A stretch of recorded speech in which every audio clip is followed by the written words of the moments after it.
Beaucoup de gens aisés regardent les gens pauvres avec méfiance. Ils supposent que la plupart des personnes qui mendient sur la rue sont des délinquants ou des voleurs qui cherchent toujours quelque chose à voler. Mais en vérité, les gens qui vivent dans la pauvreté sont souvent plus généreux et empathiques que ceux qui vivent dans le plus grand des conforts.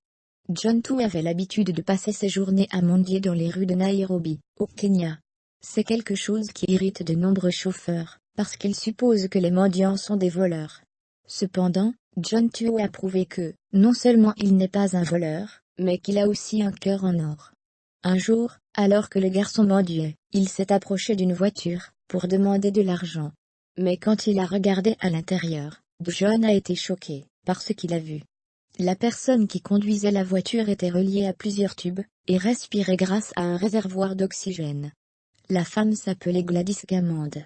Elle avait 32 ans, et elle a expliqué à John que ses poumons s'étaient affaissés, et qu'elle ne pouvait pas respirer correctement, et qu'elle devait emporter partout des réservoirs d'oxygène, afin de rester en vie.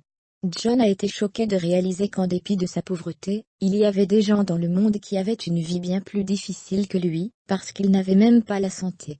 Ému aux larmes, John a offert à Gladys tout l'argent qu'il avait récolté ce jour-là, et lui a tenu la main à travers la fenêtre. Un passant a remarqué l'incident, et a pris quelques photos, qu'il a postées sur Internet, afin de partager cette histoire. Et en quelques jours, l'histoire est devenue virale, et a été le point de départ d'une série d'événements, qui allaient changer la vie de John et de Gladys. Quand l'histoire de Gladys s'est fait connaître, des millions de dons ont été faits.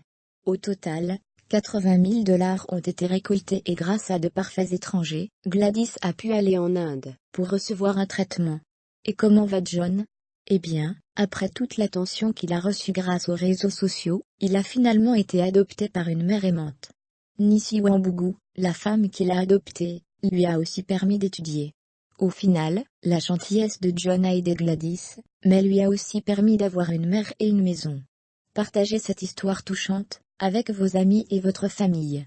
Ils doivent savoir que parfois, il suffit d'un peu de gentillesse pour qu'il y ait des miracles.